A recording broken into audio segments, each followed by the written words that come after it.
ওনাদের first meeting ছিল।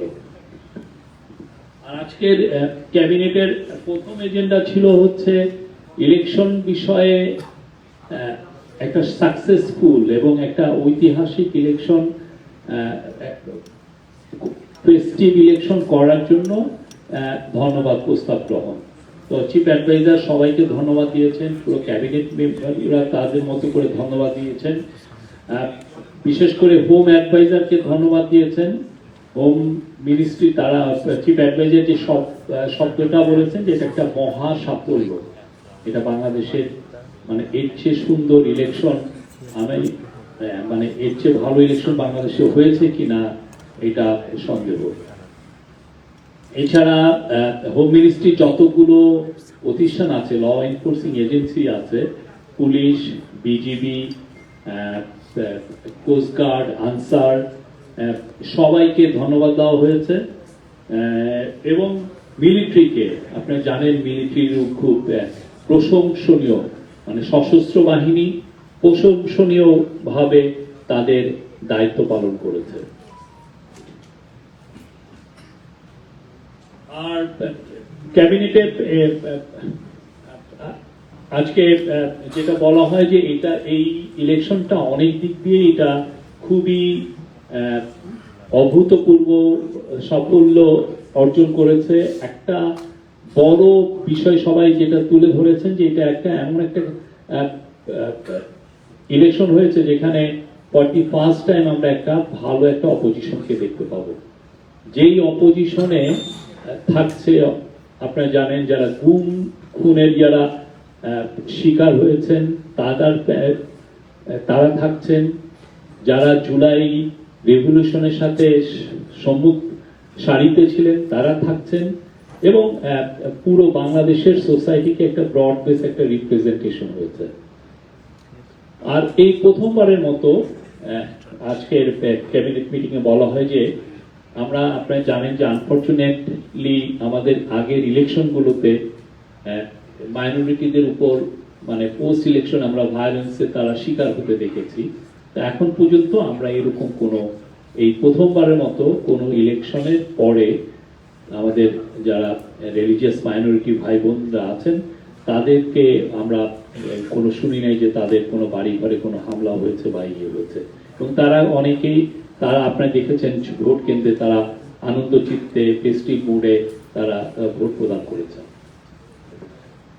এই ক্যাবিনেট অবজার্ভ করে যে এই ইলেকশনের মাধ্যমে পুলিশ তার আত্মমর্যাদা ফিরে পেয়েছে। আপনারা জানেন পুলিশ জুলাই অগাস্টের 2024-এর তাদের রোলের কথা আমি আবার নতুন করে বলতে চাচ্ছি না, বাট পুলিশের অনেকে বলে যে পুলিশের কনফিডেন্স লো, পুলিশকে দিয়ে কি আদৌ আমরা একটা ভালো ইলেকশন দেখতে পাবো কিনা এই ধরনের আলাপটা ছিল। কিন্তু আপনারা দেখেছেন যে তারা যথেষ্ট ভালো রোল প্লে করেছে। এই ইলেকশনের মাধ্যমে প্রথমবারের মতো একটা টেকনোলজি খুব বড় একটা ইউজ হয়েছে।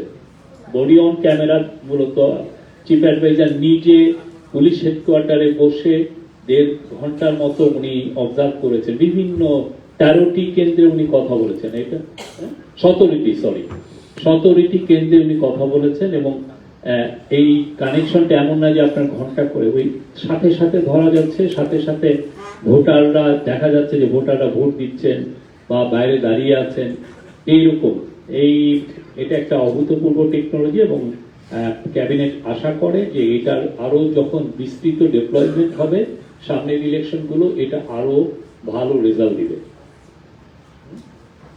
তারপরে সুরক্ষা অ্যাক্ট ছিল, সেটা ল এনফোর্সিং এজেন্সি গুলোর মধ্যে এবং ইলেকশন যারা কন্ডাক্ট করে তাদের কোঅর্ডিনেশনের জন্য সুরক্ষা অ্যাক্ট খুবই ভালো কাজে দিয়েছে আমি বলবো।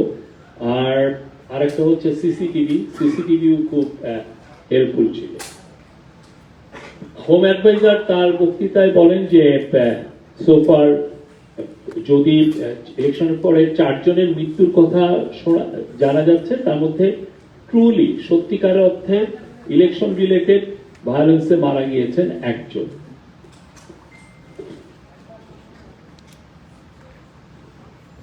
আর হাতিয়ার যে মেয়েটার বিষয় সেটার বিষয়ে উনি বলেন যে এই বিষয়ে একটা তদন্ত কমিটি করে দেওয়া হচ্ছে, তারা এই বিষয়টা পুঙ্খানুপুঙ্খভাবে দেখবেন, ইনভেস্টিগেট করবেন।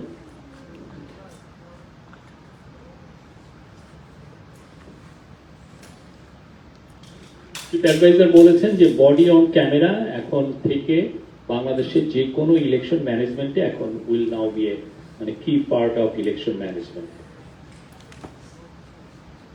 আর 45 টাইম এটা দিয়ে রিয়েল টাইমে ভোট মনিটরিং, ভোট কিভাবে হচ্ছে এটা মনিটরিং করা যাবে। ইলেকশন কমিশনের রোলকে সবাই প্রশংসা করেছেন, তারা খুব দৃঢ়চিত্ত ছিলেন এবং তাদের যেভাবে ওনারা ইলেকশন যে ম্যানেজমেন্টটা করেছেন প্রথম থেকেই খুবই তাদের পুরো বিষয়টার উপর কমান্ড ছিল এবং তারা ইন্ডিপেন্ডেন্টলি তাদের কাজটা করতে পেরেছেন।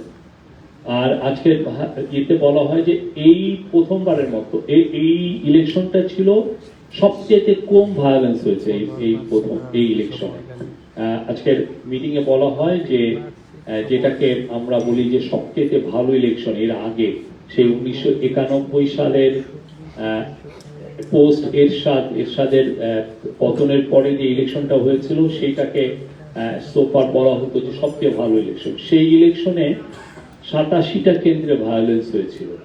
এবার যেটা হয়েছে খুবই মার্জিনাল, খুবই কম। আর ইলেকশন অবজারভাররা আপনারা শুনেছেন যে ইলেকশন অবজারভাররা যেগুলো বড় বড় দল এসেছিল, প্রথমত হচ্ছে ইউরোপিয়ান ইউনিয়ন সাধারণত বিদেশে ইউরোপিয়ান মানে তাদের ইলেকশন অবজারভেশন টিম পাঠায় না, বাংলাদেশের ক্ষেত্রে পাঠিয়েছে এবং বাংলাদেশকে তারা তার একটা অন্যতম ইকোনমিক পার্টনার হিসেবে রাখবে এবং বাংলাদেশের ডেমোক্রেসি ট্রানজিশনের প্রথম থেকেই তারা সাপোর্ট দিয়ে আসছে। তো তারা অবজারভেশন দিয়েছে, আপনারা অলরেডি ওদের অবজারভেশনটা পড়েছেন, তারা ভূয়সী প্রশংসা করেছে, কমনওয়েলথ ভূয়সী প্রশংসা করেছে, IRI ইন্টারন্যাশনাল রিপাবলিকান ইনস্টিটিউট যারা loosely Tide with Republican party তারা ভূয়সী প্রশংসা করেছে। অ্যানফেল এশিয়ার মধ্যে যারা প্রাইভেট যারা ইলেকশন অবজারভেশন করেন নিয়মিত, অ্যানফেল আজকে তাদের স্টেটমেন্টে এই ইলেকশনের ভূয়সী প্রশংসা করেছে। আর একটা অবজারভেশন ছিল যে এইবারের ইলেকশনে মেয়েদের উপস্থিতি খুব ছিল, মেয়েরা ভোট কেন্দ্রে গিয়েছে অনেকে, তারা এবং অনেক তরুণীরা আপনারা জানেন যে তারা অনেক ফেস্টিভ মোডে ছিল। এটা আবারও ক্যাবিনেট অবজার্ভ করে যে এটা একটা মানে যেটা প্রফেসর ইউনূস প্রথম থেকেই বলছিলেন যে ইতিহাসের এটা একটা সেরা ইলেকশন হবে এবং সেটাই হয়েছে এবং এটা একটা স্মরণীয় ইলেকশন হয়ে থাকবে। তারপরে ক্যাবিনেট ডক্টর শেখ আব্দুর রশিদ, যিনি কিছুদিন আগে রিজাইন করেছেন অ্যাজ এ ক্যাবিনেট সেক্রেটারি।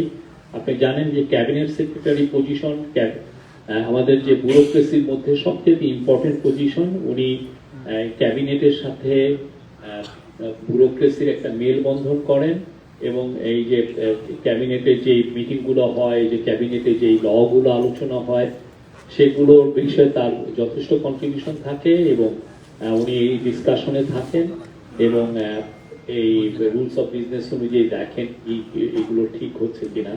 তো ক্যাবিনেট শেখ আব্দুর রশিদের ভূয়সী প্রশংসা করা হয় এবং ক্যাবিনেট তার একটা ধন্যবাদ প্রস্তাব অ্যাপ্রুভ করে, গ্রহণ করেন। আর শেষে উনি ছিলেন 25তম ক্যাবিনেট সেক্রেটারি সৈয়দা রিজওয়ানা হাসান। আপনি জানেন পানি ব্রডকাস্ট, ইনফরমেশন এবং বন মন্ত্রী অ্যাডভাইজার। উনি ডক্টর শেখ আব্দুর রশিদের এই ধন্যবাদ প্রস্তাবটা রিড আউট করেন। সবাই ক্যাবিনেট তার দীর্ঘায়ু কামনা করেন। চিফ অ্যাডভাইজার নিজেও তার প্রতি ট্রিবিউট দেন। এই ছিল। আর শেষে আবারও আজকে ক্যাবিনেট অলরেডি আপনারা জেনে গিয়েছেন, তারপরেও বলি আজকে জানানো হয় যে 17 তারিখে শপথ, 10টার দিকে শপথ হবে এমপিদের, এটা জাতীয় সংসদে, এবং 4টার দিকে জাতীয় সংসদের সাউথ প্লাজায় ক্যাবিনেট মানে ইনকামিং প্রাইম মিনিস্টার এবং ওনার ক্যাবিনেট শপথ গ্রহণ করবেন। ফরেন মিনিস্টার এই মিটিংয়ে জানান যে সার্কভুক্ত দেশ, যেটা 7টি দেশ আছে, তাদের সব ফরেন মিনিস্টারদেরকে ইনভাইট করা হয়েছে, এবং এট দ্য সেম টাইম কাতারের ফরেন মিনিস্টারকে ইনভাইট করা হয়েছে। আজকে এই মিটিং, এই সাউথ প্লাজায় কিভাবে এই প্রথম সাউথ প্লাজায় এই ধরনের একটা অনুষ্ঠান হচ্ছে, তো এটা এই অনুষ্ঠানটা কিভাবে পরিচালিত হবে, এটা যাতে সুন্দর সিমলেস একটা অনুষ্ঠান পরিচালিত হয়, সেই জন্য আজকে বিএনপির 3 জনের কমিটির সাথে মিটিং আছে, তারা এই বিষয়ে বিস্তারিত আলোচনা করবে।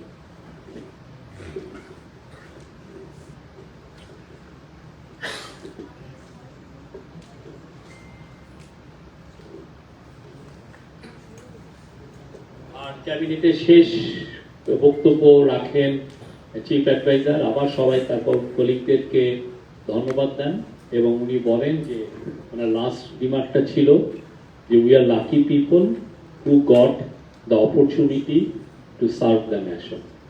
Thank you very much.